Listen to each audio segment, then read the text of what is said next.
Hi hello ನಮಸ್ಕಾರ. ಎಲ್ಲರೂ ಆರಾಮಿದ್ದೀರಾ ಅಂತ ಅನ್ಕೊತೀನಿ. ಇದು ಜಪಾನ್ದು ರೈಲ್ವೆ ಸ್ಟೇಷನ್ನು ಮತ್ತು ತುಂಬ ಹಿಂದೆ ಅಂದರೆ 1914ರಲ್ಲಿ ಸ್ಥಾಪನೆ ಆಗಿದ್ದು.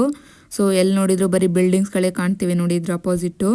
ಯಾಕಂದರೆ ಇದು ಟೋಕಿಯೋ ಸಿಟಿ ಮಧ್ಯೆ ಇದೆ ಹಾಗಾಗಿ.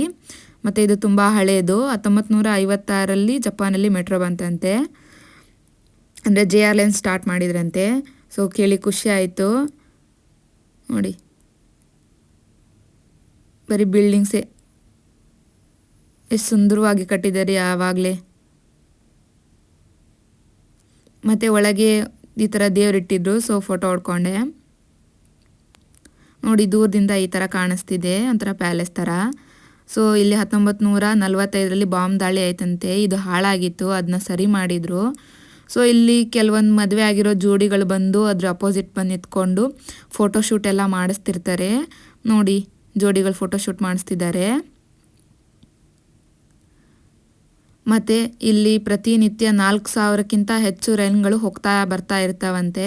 ಮತ್ತು 5 ಲಕ್ಷಕ್ಕಿಂತ ಹೆಚ್ಚು ಜನರು ಓಡಾಡ್ತಿರ್ತಾರಂತೆ ಪ್ರತಿದಿನ. ಸೊ ನಂಗೆ ಶಾಕ್ ಆಯಿತು ಇಷ್ಟೆಲ್ಲ ಕೇಳಿ.